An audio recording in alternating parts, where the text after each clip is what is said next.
Hey everybody, it's Tim Sackett. We're back, another edition of HR Famous.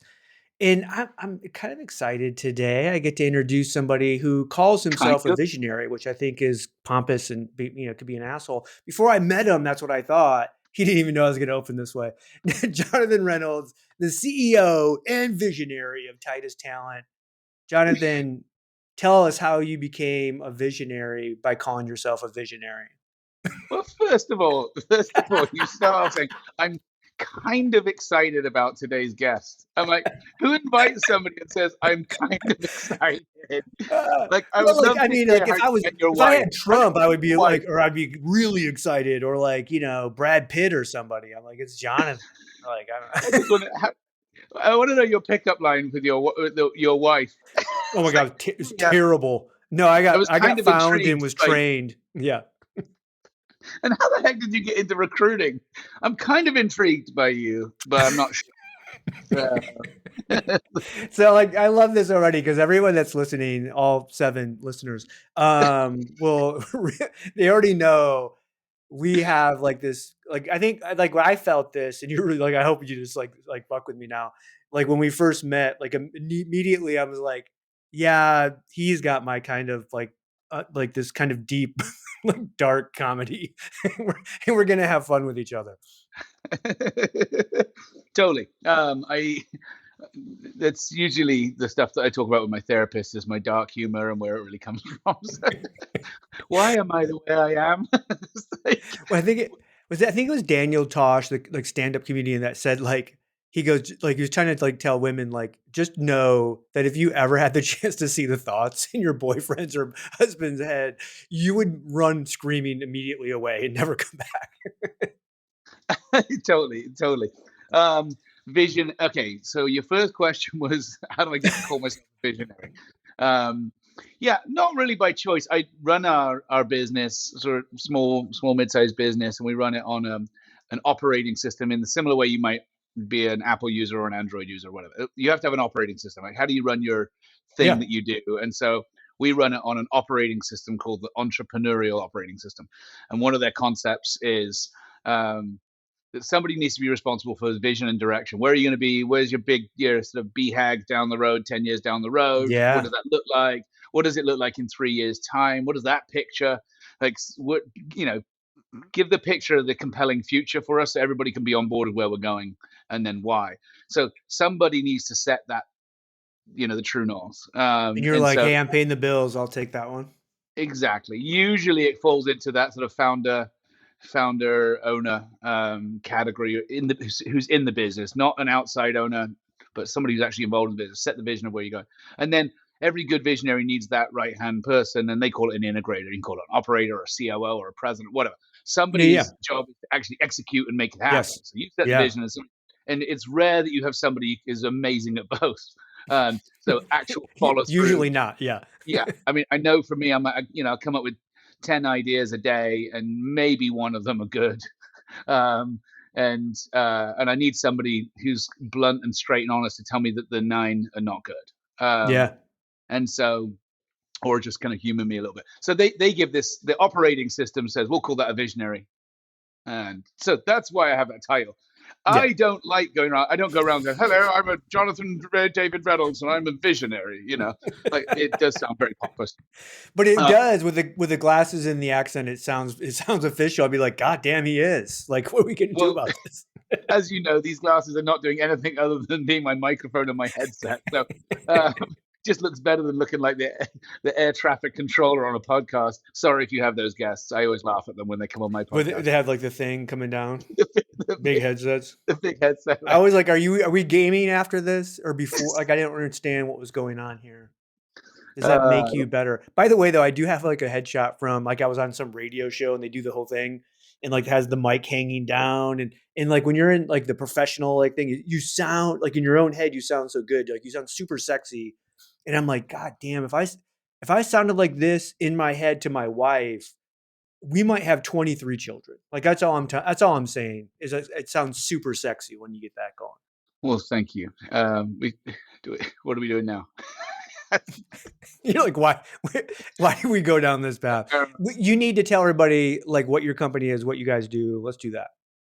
What is the name of this podcast? Is it, HR Famous, which and you is just talked tongue. It about how was kind of like sexy my making voice fun is. And, of. oh, okay, It's okay. making fun of like that. Like I'm not really famous. I'm just HR famous. Oh, I get you. I get you. Because I felt a little bit uncomfortable when you started talking about my sexy voice and stuff. I was just gonna wonder who to call if I could call HR for now. Yeah. No, you can't. I'm Okay, HR. I am HR. All right. What was the question? Where are we going? What's Titus? What do you guys do? Oh, Titus. So yeah, Titus Talent Strategies really born out of my own frustration. I think my frustration with the recruiting industry, the agency world. I think, like most of us who found ourselves in it, you didn't go to school for this. I was like, when I was, 7 years old, going, one day when I grow up, I want to be a fireman or a ninja or A in recruiting. doctor? Yeah. Like, it's like nobody. It's not like it's a career that people want to aspire to go into. You just sort of fall into it, and I fell into it because I realized I love I love people. I love the psychology and how people interact and figure out what they're going to do in life. I find that fascinating. And I love finding problems and going, oh, how we could fix that? What if you did this? What if you did this? And so, how do you make money doing that? Well, I think the biggest problems that companies face often are people. How do I get right people? How to get people to stay? How to get them to work together? How to get them to actually do what you're paying them to do? All that kind of stuff fascinated me. And then I discovered there was this industry called recruiting that was this multi-billion-dollar industry that people pay for this service. And I'm like, wow, selling people legally is amazing. Um, Yeah. so Legally is uh, the key term there. yeah. And I was like, this will be my future. The legal selling of people, or renting them out by the hour, as we used to do in the staffing world. But anyway, so I got into this space, and I'm like, why is everyone treating me like I'm like a kind of a dirty, unethical used car salesperson? And I was like, is it me or is it my industry? And I discovered it's actually this industry. People don't trust recruiters in the same way used car salespeople. Now, are there great used car salespeople out there? I'm sure there are, but Yeah. none of Have us you really found have you enjoy. found one that you've trusted? That's the question, right? Like really. No, I don't think I've not necessarily found one I've trusted. You just kind of go a bit skeptical. What are you hiding? And so Titus was started. I grew up in the staffing world, big multi-billion-dollar staffing companies, and I was like, I I want to do it differently. How do I do this? And so had my sort of heavens open moment with an idea, which a different way of doing it. I thought, oh, this will be amazing. Now, there's nothing new under the sun. I realized that if you come up with a different way of doing something, someone's already doing it. And I'm like, oh, I thought it was this amazing idea I had that There's no everyone new ideas in the you world. know, Yeah. back then I was like, oh, I thought it was this new idea, but basically it's an RPO for mid-sized companies. And I'm like, okay, well, that's what we're doing. It Yeah, yeah. evolved over time, and here we are. We're 10 years in and loving life. There's 150 of us on the team, and just making a good impact and enjoying what we're doing, helping companies with talent strategy is what we say. That, but most of it comes down to recruitment and helping them find the best people who are not looking for a job. So Yeah. Awesome. So we met because you invited me to come on a cruise, a TA cruise with 1,500 senior citizens, which was amazing. It was basically if you had a TA conference in an assisted living center is what we did. on water, Um, on water. on water with some waves. Just hoping like let's hope you actually have your sea legs under you. Um, but no, we had like this small group. It was great. Um, and you guys have done this before. Like I think you guys went fly fishing in Oklahoma.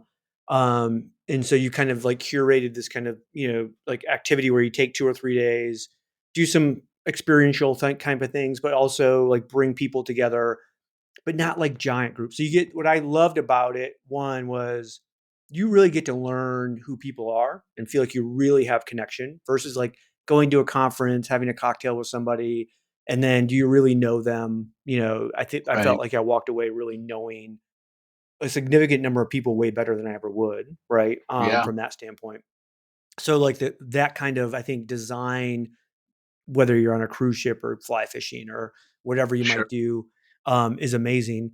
But what I really wanted to talk to you about and took away is when I started to meet the people on your team at Titus that were there as well. What I realized, I think we had something where everyone had to come around and introduce yourself right away, and everybody was just like, I was this broken, like I was this bird with a broken wing, and Jonathan found me and nursed me back to health and turned me into this amazing superstar talent. And it was everyone had like the same thing, like they would kill for you. And I'm like, God, I want assassins, that I want to like just find people on the street and then turn them into assassins for me. You're like, so I call it a curator of talent. There's very few people in our world that we meet that are curators of talent, where they see somebody that is kind of a diamond in the rough and immediately just goes, "Hey, you're coming to work for me." Like they're like, "What do you do?" Like, don't worry about it. Like, we'll figure it out. And you might be going, I have no idea like what you're talking about. Like I hired everybody for a reason. There's a job opening. But no, like talk to me about, because I think you've done this probably your entire career, where you've just met people and go, man, that person's a talented person. Like we all do that, but rarely do we hire them. We just go, okay, cool. Nice to meet you. You're a barista. Awesome. Um, and you move on. And but you kind of put this ragtag group together that are really talented people and like obviously create this company. Talk to me about like your how you look at talent, how you view talent when you're building teams, building a company. Yeah. Well, it's funny to hear somebody's observations of what they, the story they tell themselves. I'm like, what? I know. Um, Yeah. Wait. so you met, Also, I know. Yeah, because you had people like crying just in the introduction. I'm like, God damn, who is this visionary god? well, that's flattering, and also scary. The power I wield over people. But no, I think it's this. The two people that you were mentioning, two or three people who are on the from our team out there, Yeah. but one of them was. I remember meeting her. She was introduced to me by somebody who worked in our company. They said, "Please, can you meet with her? She's a bank manager, and the bank just got robbed at gunpoint, and she's like, I can't do this anymore." I'm like, sure, I'll meet with her. And Yeah. so yeah, she's been working with us for 12 years since then. And I'm like, but I just saw this like loyalty, this commitment, this like Yeah. She's willing she to take told a me, bullet. Yeah. yeah. But she was like, I'm done. And I'm like, all right. I don't think you'll ever have that here. That you're gonna Let's have hope. Yeah. I think we can take you if that's the limit. I can take you pretty far, without you quitting on us. So loyalty was great there. And the other person was one of the youngest D3 football coaches in the country. Yeah. Very young, but burned out because he's traveling around recruiting high school Yeah. kids to come and join his team. And I'm Yeah. like, okay, And making no money at D3, right? You're making like, no money. you're literally poor working your ass off. Yeah, but like he understood teams, he understood Yeah. discipline, he understood footwork, he understood like we recount the values every single day, how we show up when we do this because he's working with young athletes who are crazy hormones and all over the place and attention all over the place. But he could bring an entire team together in that way, and I'm like, okay, that's some great talent, and he had done it being when you're the youngest or the fastest or this. I'm like, there's something there. Mhm. And so those are those two people, and deeply aligned value wise. These people I trust them with my life, like business and personal. Yeah. But I've known them both for over a decade, and just top notch character, top notch Yeah. people who've grown with me, called me out on my stuff. So my Like entire narrative is wrong. Those are I met the two people that have like we're like this. yeah, there's only two You of got us. lucky. I just got lucky with a couple. That's it. Yeah, no, I like to think that people are. I surround myself with people who one can they're excited and compelled by the vision that's been laid out that they want to do that they haven't got their own vision, Yeah. because I think that's where the word division comes from, like meaning two, like two visions. And so Yeah. if you can create a company, and if there's even if like there are people in the leadership team, everyone's got their own version and interpretation of what's happening, why you're doing it, and where you're going. Well, that's Yeah. division, and you're going to have loads of fragmented stuff going on. I'm like, I don't want to do that. I want to trust the people to my left and right that we're all set on what does winning the Super Bowl look like. Like, yes, we can see the trophy, but what is it going to take us to get us there? And we all need to know what our role is in doing that. And we all compelled by we can't. There's no way we can do it next year. but we can do it in 3 years' time. Like, what will it take to get there in 3 years? And I think that picture right there gets people going, I know where we're going. It's not Yeah. just about my annual bonus. It's about winning the Super Bowl. It's going to take us 3 years to get there. We might be able to do it in two, but they're all aligned to that. And I think for me is getting people on the team who see and are aligned with the vision. They're aligned with the definition of our character values, like Yeah. how we do what we do. Yeah. I always joke around about integrity. People like, I used to ask people in interviews, I'm like, what did you tell your boss you're doing right now, 11 o'clock on a Tuesday? And they'd be like, oh, I said I was at the dentist. I'm like, oh, that's a good one. I like that. I mean, because when things get awkward, you're just very quick to lie. Oh yeah. Yeah. And they're like, wait, what? You said it You're is, like, I and took I a was like, vacation day. Like, like you yeah, was like, who? Yeah. you could have said something like, I have a personal appointment, but you actually told something that wasn't the truth. So it's totally fine. We'll end the interview here because I just think we have a different definition of the word integrity. It's fine. I just don't want to hire you 6 months down the road and I say, hey, what are you doing on Tuesday? And you tell me you're going to the dentist. And I'm like, No, you're I've heard not. that before. I've heard that before. Like, I By, know that by the way, you'll love it's, this because I tell people all the time. In my like we know like we all everyone has these cultural quirks I think within their companies, and one of mine is never call in sick on a Monday because I know you're lying. Like no one's sick on a Monday. Like if you don't, just I would rather you call and say I don't want to come to work today. Perfect, I got it. No, don't worry about it. But when you call in sick, I immediately go that they're lying or. Like also like that's like a great interview time as well. It's like all of a sudden it's like yeah. yeah, on Monday I'm not going to come in until like noon. I don't feel well. Like what? No, you're interviewing. Like stop. It's like, yeah, totally. I remember early days in starting the company. You got the insecurity we're too small, but you're trying to play on a big level. I remember I was sitting in a sales meeting in person at Allstate in north side of Chicago, and at their headquarters there, and we're trying to pitch them on how we can help them. They said, "How many people on your team?" Um, and I was sitting there, I'm like, shoot, I really like our entire company is like a fraction of the size of their TA group. I'm like, I gotta flex a little bit here because clearly the question they're asking is, are you big enough for us? Now, Yeah. it probably wasn't the question. They were just asking how many on the team, but I'm feeling Yeah. insecure. So I added up every single person, including flex people and spouses and the receptionist, that anyone who I could say they're kind of on the team. Yeah. And I had a teammate with me, and he just you could tell I could see it in his eyes, like He's like, we have that you're not many? you're not telling the truth, dude.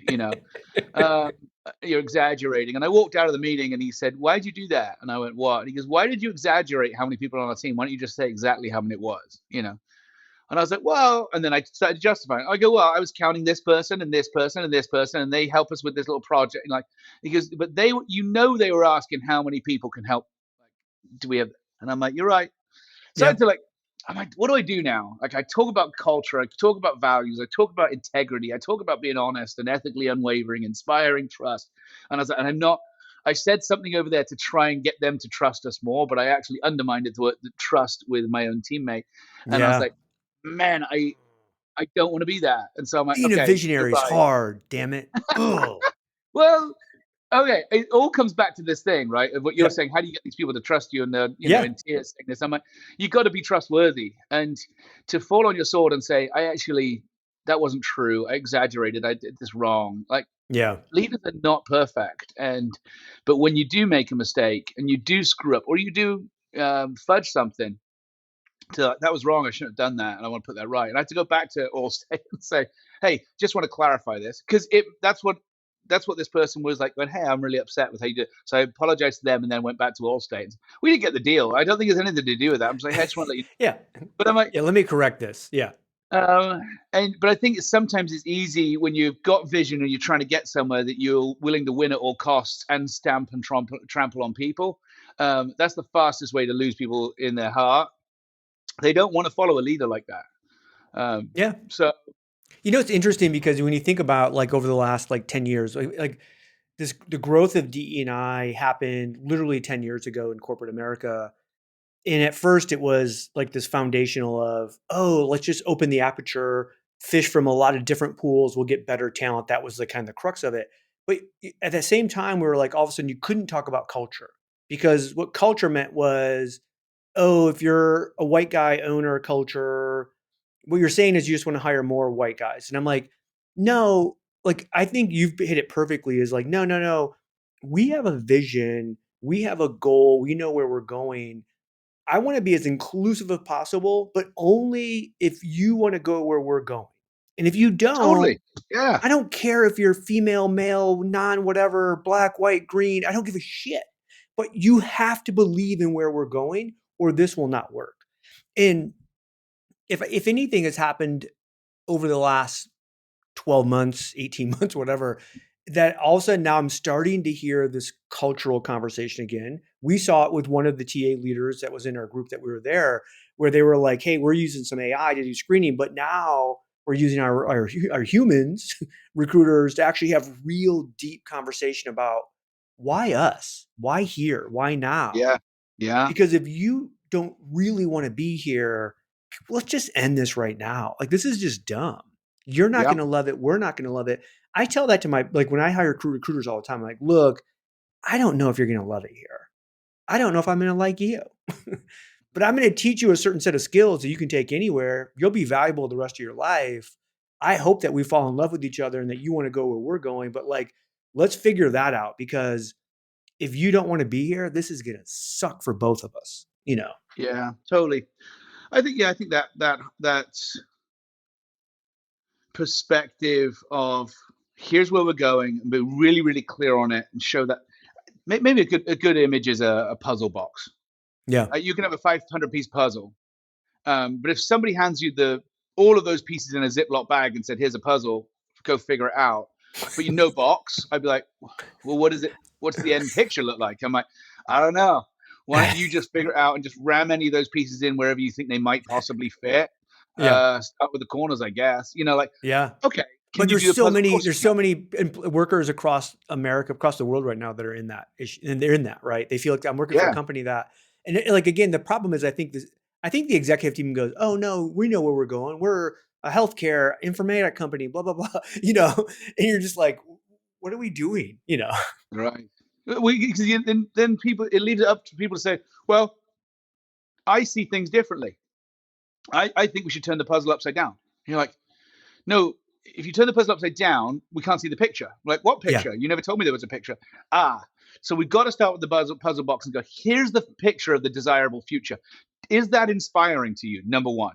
Yeah. Not really. Then don't be here. Go somewhere else. Yeah. You've Yeah. got to Yeah. be on board with the picture looks like this in 1 year's time, 2 years, 3 years time. I like 3 years because the average tenure right now across all generations is about 31 months in the US. So Yeah. I got a business plan and a business vision, and it looks like this in the next 3 years. And I want people to be dialed in on that so they actually stay past the average 31 months. I want you to be here in 3 years. Now I've got to say, okay, how do you fit inside this puzzle piece? Number one, like, where do you see yourself? I like to be that little boat in the image on the lake. I'm like, okay, that's Yeah. great. Yeah.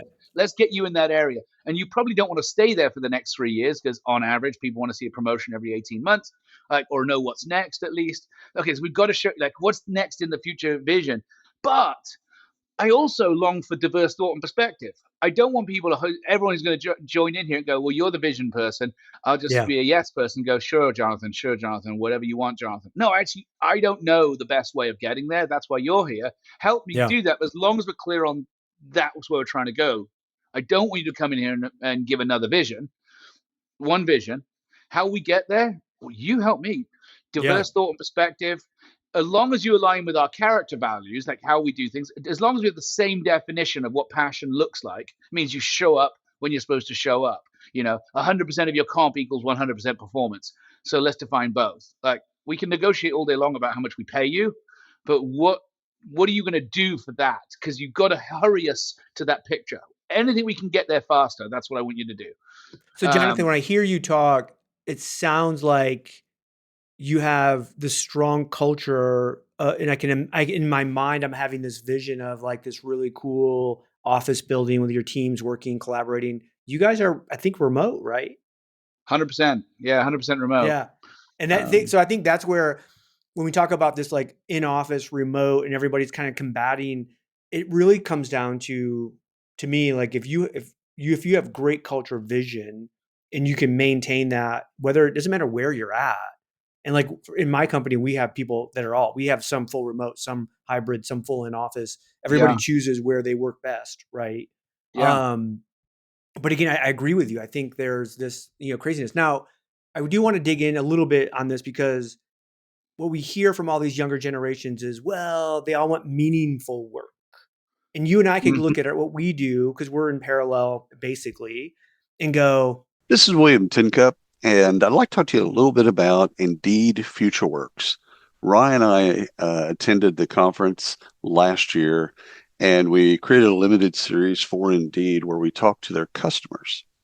Great stories around TA and how they use Indeed to the max. So check it out. It's just Indeed FutureWorks 2024. You could search for it wherever you get your podcasts. Thanks. is recruiting really meaningful work? I think it is because I'm like, look, any day I could be giving somebody their dream job. That excites me. That makes me passionate about what I'm doing, right? I can elevate somebody's career if they choose, to work with me. But a lot of people would look at it and go, it's just filling jobs, right? Is it really Yeah. meaningful? React to that. Like, how do you, because you have a lot of younger workers, like, how do you combat that kind of, oh, I want to save puppies. And you're like, well, we need to make some money, right? Over here. We need to fill some jobs. So one of the things we did this, I think, looking for meaning in the meaningful work. Yeah, meaning in our meaningful work, like looking for it, like, okay, where is the meaning in this? If you're a janitor in Chicago airport, is this meaningful? Like, yeah, I'm making this nice and clean so people don't have sticky floors and all that kind of stuff. And Yeah. so they're just, you Yeah. dig in for the meaning. Or like, was it Kennedy? I think was at the Kennedy Space Center, years back. And he asked this guy, what do you do here? Who's the guy mopping the floors? What, funny question to ask somebody who's mopping the floors, but Yeah. what do you do here? But he said, I'm putting a man on the moon, Mr. President. It's Yeah. kind of like, Yeah. okay, Yeah. all right, he saw Takes something all of beyond. us, right? Yeah, Yeah. like, okay, so there's one perspective. Like, you can dig and find meaning in anything, but I think one of the things we realize is because there was this generational, like, I've got to know purpose, I've got to know meaning, and it's got to be a bit more emotive than we fill the job or butts in seats or whatever. So we started looking at everybody that we'd placed. We placed 1,500 people a year, so small, um, all in permanent full-time roles, no Yeah. contract work. And so we just said, well, let's reach out to these people 90 days in, and we'll interview them on their new role. And we'll ask them, like, hey, how was the role, and was it what you expected? But we really want to care about one thing: how is this role impacting your life personally, not professionally? By taking this role, what is the implications and the impact on your personal world? That So was good. that was the only thing we wanted to know. Yeah. And then we would capture that on a little postcard with their photograph, their name, which company that, what their role is, and then the quote of how it's impacted their life. And we would get things like, I used to travel all the time, and now I'm able to take my daughter to ballet, Yeah. and just watch her do her ballet lesson each week, 3 times a week, and I've not missed one. I think that was it. Yeah. And we have the recruiter who recruited that person and placed them, read it in front of the whole company in our company-wide weekly huddle. And they would read it out to, I placed, and they would read this thing. And it was massively meaningful because they saw how the implication of, rather than this person got a 25% raise. Yeah. Okay, but what did you do with the Well, money? yeah, and it could be, right? It could be like, well, I got a raise, which allowed me to, right? Like I always like Yeah, we discount the fact that most of us work to make money to pay the bills so we can have this great life for our families or ourselves or whatever yeah, that might be. Or maybe I love to give my money away, for charity, whatever that might be. That's meaningful as well. It's meaningful to work a job that you make money. You don't have to necessarily go into a nonprofit every single day, and that's the only way you have meaning, right? yeah, yeah, Um, and I think sometimes we screw with these kids' heads by believing like work. if you work, a job you love, you'll never work another day in your life. Like, shut up. Like, come on. Like, I don't have to work a job I love. I can still love my life and work Right. a job that allows me to love my life.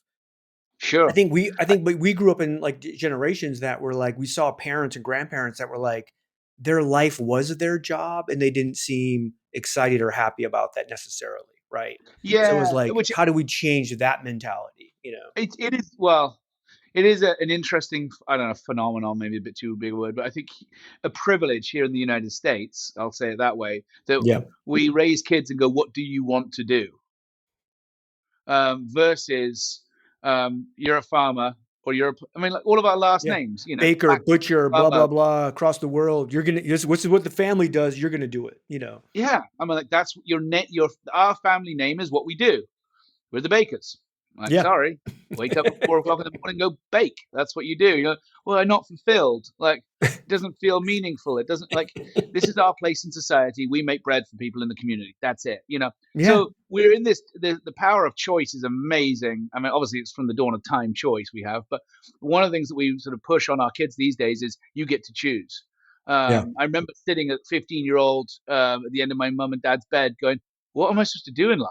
I'm like, I'm not massively academic. I'm not massively athletic. I'm not this. I'm not, I'm ridiculously good looking. I understand that. But what else am I going to do with that? Zoolander. I bear this cross. I was like Derek Zoolander. So, but, but yeah, it's kind of like, what do I do? And they say, well, one of the biggest, if you're looking to sort of find like something that really lights you up in life, one of the greatest things you can do is live in the service of others. And I'm like, Yeah. live in the service, like help other people. I'm like, I just said, what should I do? And you just said, help other people. And they were like, yeah. And I was like, Yeah. all right, fine. And so then I was like, help them do what? And they said, help them figure out what they're supposed to do in life. And I was like, Right. the Yeah, thing but I'm asking you to do, this makes sense. But here I am, like whatever, 30 something years later, going, oh, that's kind of what I do. I help companies figure out what they want to do and who they need to get it done. yeah. And then we go and find people who can do that and want to do it. That's great. And most of the time, it's better for their life because we're going after people who already have jobs and they're working well, and they're not going to make a career move if in their right mind it's bad. So they Yeah. think it's better for their life, for their personal life and career life and financial life, all that. Great. It's very meaningful work, the work that I think our teams do. And then on top of that, figuring out like you say the word curator of talent. I think just curating everything. I'm like, ooh, what it look like here? If we can pull this lever and this lever and lever. We found out that creating a for-profit, for-good organization, our teams are way happier to go above and beyond all of their goals. No, not thinking that Jonathan at the top and he's buying another boat, Yeah. and he's buying, Yeah. Yeah. Yeah. and Yeah. he's got another lightning fast car because it's just fun. Yeah. Yeah. So Yeah. when they work overtime and they put in that discretionary effort and give it their all, I'm at the top going like Scrooge McDuck swimming in my pot of gold. That's not very inspiring to the generation that we have. And I think there are some people who look up to, oh, look at this person, he's like made it. And but I Yeah. think the type of people that we hire on our team are motivated by the greater good. And so they would actually enjoy the fact that I would be giving up some of my privilege, if you will, as a Jonathan, business owner. is it tough? Like the charity thing, I get. By the way, like this, and I think everybody listening probably knows this. Like, I actually own and run the company my mother started 45 years ago, right? Yeah. And she was classic, baby boomer, and she would literally say this to people, like, my charity is my family. Like, that's what she, like, that's where she wanted her money to go, blah, blah, Yeah. blah. But she had this like, she said, here's the problem with running a company where you go, oh, we're going to do habitat, or we're going to do whatever, we're going to do this, is that while some of the people might be like, oh my God, that's amazing, we're going to build houses for people that can't have them, you might have somebody else over there that's completely unmotivated by that, or not motivated at all, but they would be motivated by saving puppies or something else. And so, like, everybody has their own kind of charity thing. And as your company gets bigger, does it become harder as a leader, as an organization, to go, okay, we're supporting this, but then potentially someone's like, well, that's not what I want to support. Yeah, totally. Well, number one, everyone's free to support whatever they want with their income. So For sure. I'm saying it's my money, and rather than me keeping it all, Yeah. we're going to take a portion of that and give to the things that you care about. So number one, it's in a bucket that Got it. they get to pick. So we give to things that our team members care about and are involved in. It's just one of our requirements. You've got to be Yes. involved. You can't just be, oh, I found this thing in my community. Somebody said they needed money. We're not looking for people who want money. Like, that's Yeah. easy. Like, Yeah. Yeah. everyone wants Yeah. money. So For we're not sure. when people, oh, if you're looking to give away some money. I heard you're looking to give away $30 million. And I'm like, we already found it. Like, we already Yeah. found where it's going. It's not hard. But so we give to the things our people care Okay. about and that they're involved I with. like that. And I I like realized, that design. Do they have to come to you then and request, and you guys have like a committee, fill out, all no, that no stuff? committees, fill out a form, put a Okay. request in, and we'll write a check. Um, Yeah. Yeah. one of the things I realized as parents, and when our kids get involved in youth sports, school, club sports, etc., every now and again there's like a parent meeting, and you realize that you just got roped in. It feels like a timeshare, but you're selling candy bars all of a sudden. You're like, Yes. what am I doing? I don't want to Yeah. sell Yeah. candy bars. I So don't they want to can spend. have the fanciest uniforms on the field. Yeah. And so, pure selfish, because I don't want to sell candy bars. I remember kind of like, oh, how much are the uniforms?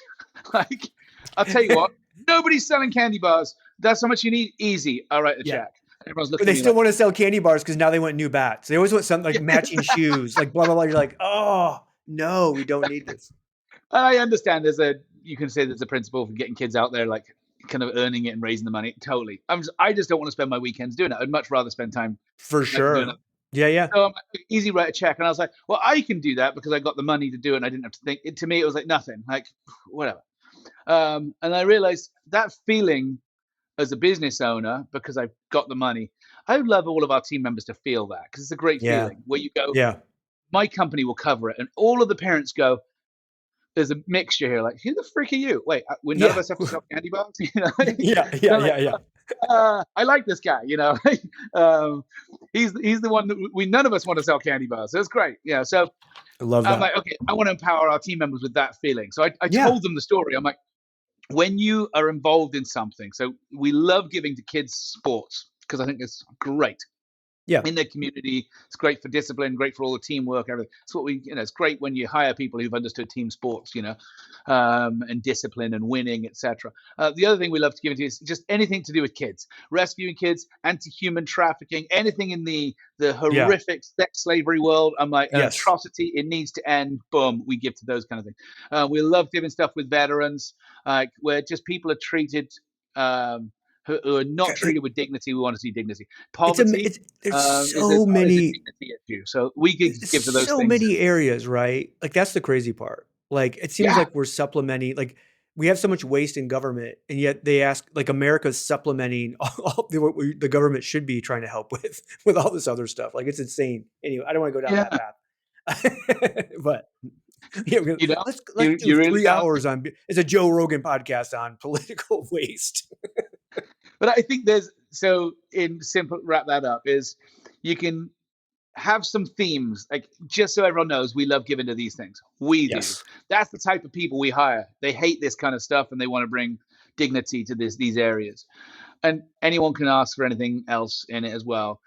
Somebody asked me, well, what if somebody wants you to give to things that you principally just are anti? don't agree with. Yeah, I won't do it. Like, what do you do? So we yeah, have some sort of safety markers around that, and I think you just have to curate and engineer what you value. And the thing is, at the end of the day, you probably end up hiring people who value the similar things. for So sure. Yeah, I agree. All right, I'll get you out on this. There's this concept around these young people don't want to work right now, and you and I both have to hire young people, teach them how to recruit, bring them in, blah blah blah. What's your feeling on that, and how are you dealing with that? so I like figuring out what are the tests that we can put in place or assessments that find out willingness to work. Um, so I think often what we'll do in our interview process internally to join Titus is we'll go, okay, here are the type of people we like, who have drive, motivation, all this kind of stuff. How do we figure that out with actually going, do you have drive? Oh yes, Yeah. I have drive. Yeah. Are Yeah. you Yeah. motivated? Yes, very motivated. I'm a top performer. Really? Okay, good. So like Again, you're what asking are them, how well can you lie to me right now? Yeah. exactly. I remember we hired somebody a very long time ago, and first week they were sending an email, submitting a candidate, and they were sending an email to a client, and somebody was like, did you see their email? It was awful.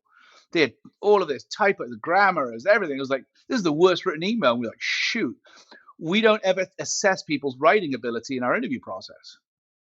And I'm like, okay, we got to create one. So we create this thing. We call it our core values are called our live values. Like we say, Yeah. they're not just core on the website. We actually live them every single day. We interview based on them. It's like very, very clear. Here are our 5 values. So we were like, okay, how do we get to find out their writing sample? So we created this thing called the live values assignment. We said, Yeah. you as a candidate, we want you to reach out to 3 people in the company and interview them. Take 15 minutes. Here are our live values. Choose the top 2 that are meaningful to you as a candidate. So here are our values. And think about it through the lens of your own interpretation of those, and then interview our employees based on those values, like how do they show up, etc. And write your interview notes and summary and send them in to us. It's part of the interview process.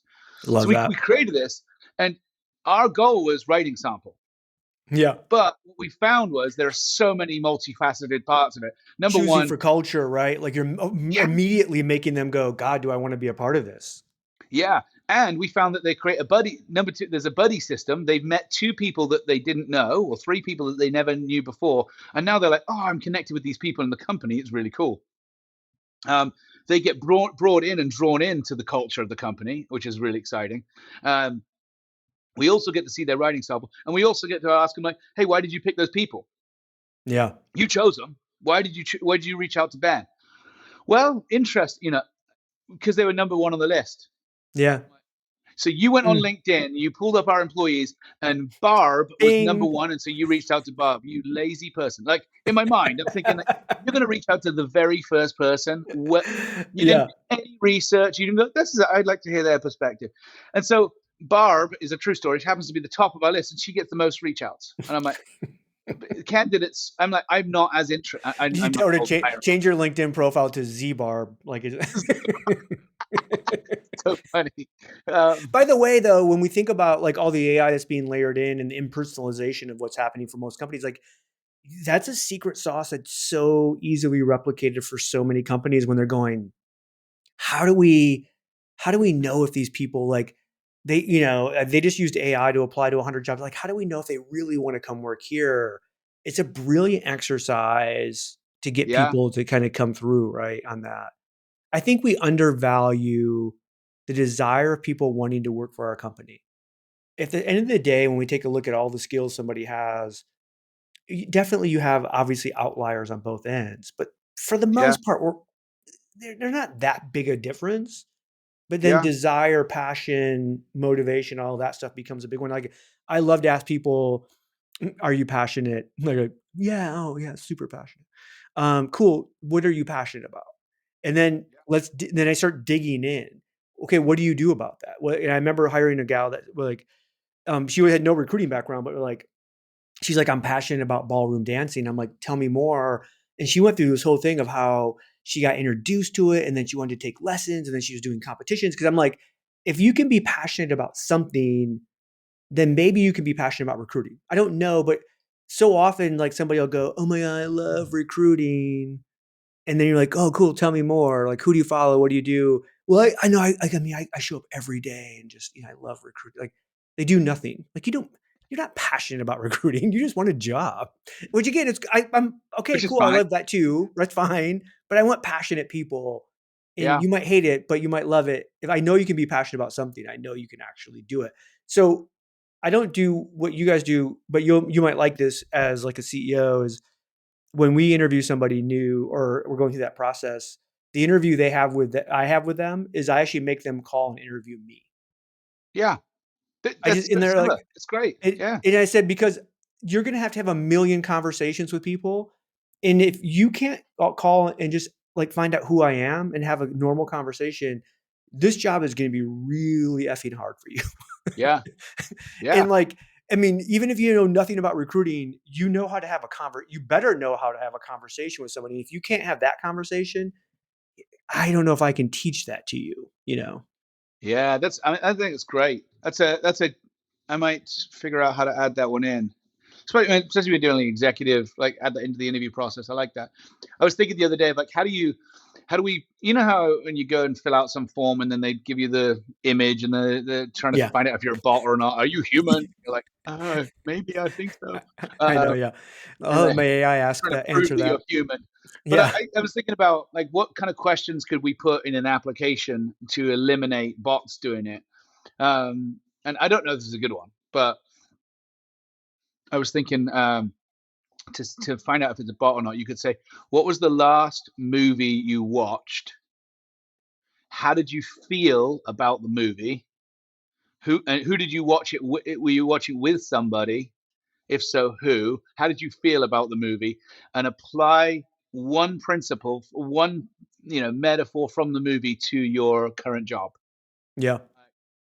Do you I think that will would tell you how, like, this is that'd be an good? actual candidate fraud thing that's going on. It's companies are building like candidate fraud stuff. They literally will ask the question, what was the 1986 record of Man United?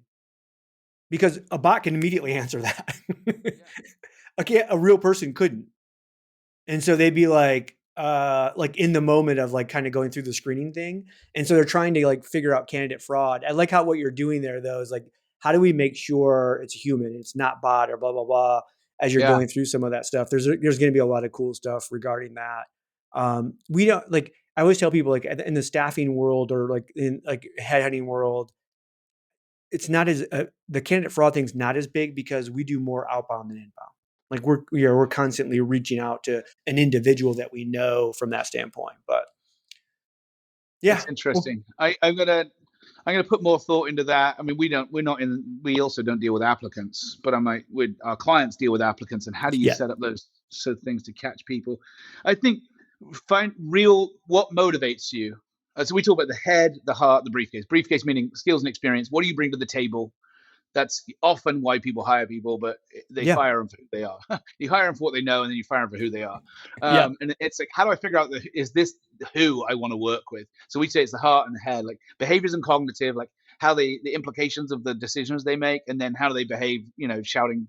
There's a fire in a movie theater. Like, do they look at how many exits there are? Are they trying to figure out who needs to help getting out? Are they just bolting for the door the fastest on their own? Like, how do they function? Are they, quick or a sassy or so that's the head component. The heart is all yeah, about values, character, and motivation. And I think motivation to do the work, like what would motivate you to do this really, really well? What would motivate you to do it 120%? yeah, Like money? Great. I'm fine with that. Like what yeah. else? We'll make that work. Yeah, Career? Like what are the things that drive you? What makes you quit? Like yeah, why are you even considering leaving your current employer? yeah, And is it running away from something or running towards something? Are you an opportunist or are you fear based? Like I want to understand motive because I got to figure out how the team dynamic is going to work. When I say, hey, things are looking pretty rough for our business right now, we all need to work really hard. What does that mean? Are we going to lose our jobs? I remember COVID. It was like everyone wanted to know what's the line, what's the number. If we go below that, when should we be worried about our jobs? I'm like, we're not going to hit the line, everybody. We're going that way. And they're like, yeah, yeah, but yeah, what is yeah, the number? There was a group of people desperately wanted to know what the number for when yeah, they would get that up.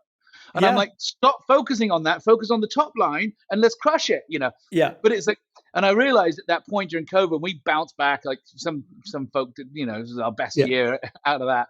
It was very exciting. The rebound was amazing, but I recognized there were a certain DNA of our team members who were set on the growth, and there's a certain group of people who are focused on the line, yeah. That focus on the the floor, fear right? and reward. And the Yeah, reward ones, I love being around those reward ones who say, let's crush it. I yeah. don't enjoy being around the people like, well, what point do we start laying people off? I'm like, why are you even talking about it? It So is weird because like I've always been this person that was never afraid to be fired. And I think there's some strength and power in that. There's some risk in that for if you hire me because you don't know what I'm going to say or do because I don't care if you're going to fire me. And that was, but like, there's so many people that they live their life with this fear of being fired. I think majority of people, and rightly so. I got bills to pay. I got put food on the table for my family. Blah blah blah. Like that's legitimate. Yeah. But when you find people who are unafraid, the freedom that comes with to go for the top line is completely different because they don't care about the floor. The floor to them Yes. was never there, you know. And like they want to blow the ceiling off the place. Is really what they do. But I don't know how you discover that. Like you said, you discovered it through this kind of complex business, environment that we went through. And I know that I have that here in my own company as well, that we have both of those. And sometimes you need both. I don't know. It's weird. It's such an interesting thing. Trying to, like, Laszlo Block did this when he was at Google, right? He was like, we're 1% better than a coin flip on talent. And I tell people all the time, I still believe I'm a coin flip when I go to choose somebody. I think they're going to make it, but it seems like it's a coin flip. And you're just like, how do we get away from making it better than a coin flip for anybody? And it's hard to scale any of this. Like, I think people look at you, you're talking, you're like, oh my God, that would be so great. Except we could never scale that. And I'm like, no, with AI, I think you could. Like, all the tactical work of Oh recruiting yeah. can be gone. You can now have real conversations with people and go, is this the person? Is this really the person I want to have work here on this team? Yeah. I think it's an interesting thing when people talk about like quality of hire. Like, okay, what's our measurement if we're actually good at hiring? And so I come back to, okay, if you go to your boss or your manager, I need to hire a new team member. Okay, what do you want them to do? I just want a good culture fit. Like, okay, no, nobody. All right, how much is that going to cost? Like, you sound lonely. You sound like you need a friend. Like, if you just need a Yeah. culture fit, like, Let me what make you do an you agent. want them to do? Like, I need somebody who's a defensive lines person right here because I've got a block. I've got the enemy's coming through. The Yeah. opposition's coming through. I need somebody right there in that spot, that part on the field. Okay, and what do you need them to do? I need them to stop 87% of the stuff coming through. Yeah. Okay, cool. Are we going to measure that? Yes, we're going to measure it. Okay, how much is that going to cost us? It's going to cost us this much. All right, great. Do it because I can see the impact. Yeah. Somebody at some point in time has to evaluate and say, did that work? Did it do what we wanted it to do? If Yeah. not, let's get rid of it. Or upgrade it or something. But who's responsible for the rec being open all the way through? And I say anniversary date, 1 year anniversary. Who's responsible? Going, did we do that really well? Did we hire well? Did we attract the right person? Did we integrate Wow. them, onboard them, assess them, and say? So what hiring leaders go, well, it's TA, and TA goes, no, you hired them. Yeah. Yeah. And Once the so rec is there's filled. both Yeah. both pointing at somebody else and say it's not my I cannot be held accountable for the success of people we hire. I just think that's I don't know the Jonathan, complete answer, but who's responsible? no, but you just unlocked something for me because I keep asking myself this question.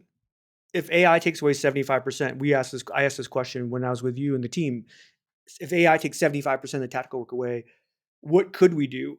And what you're just describing to me is hiring success. Like, we need a division or a group or a person, depending on the size of your company, that is responsible for hiring success, which means not really, okay, yeah, the person's hired, but now did we do the thing we were supposed to do when we hired them, and it ended up with the result we were supposed to do?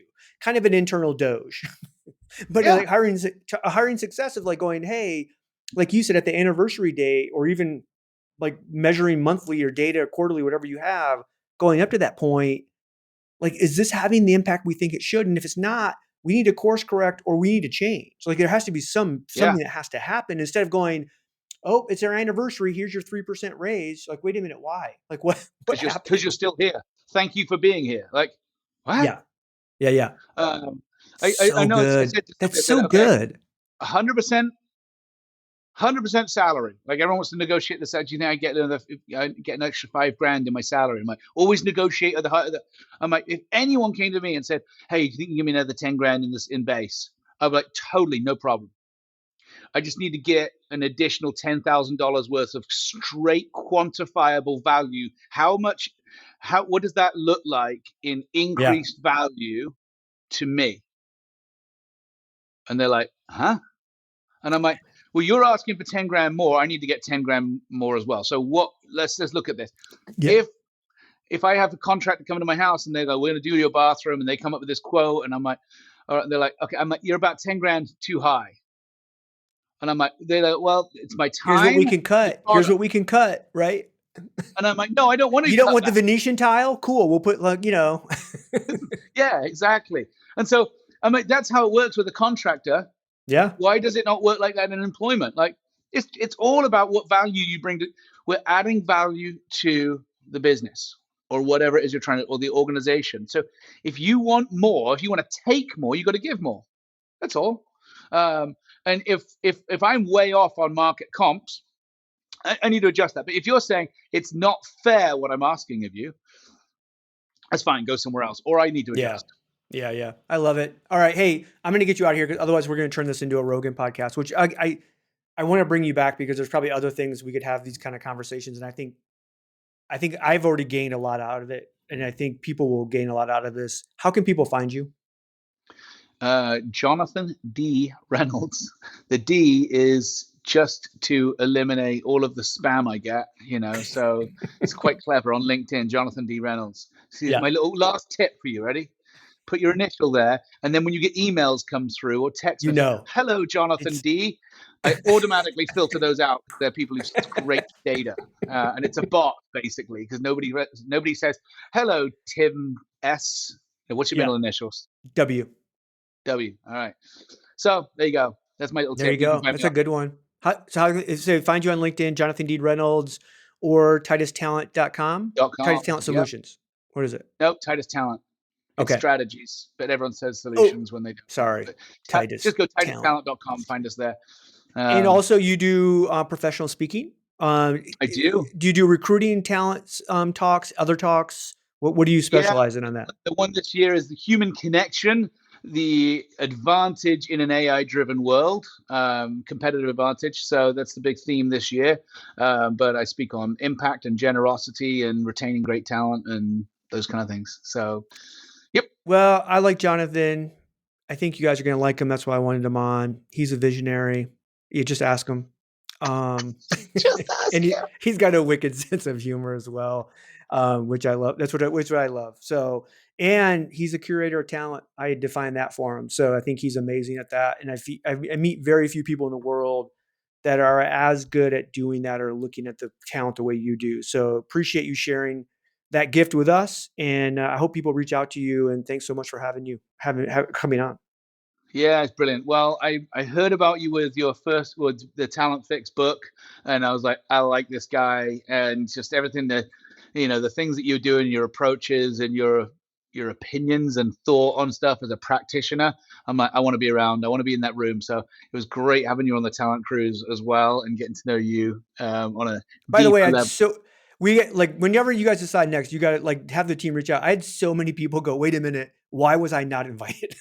And I'm like, wasn't my invite to give.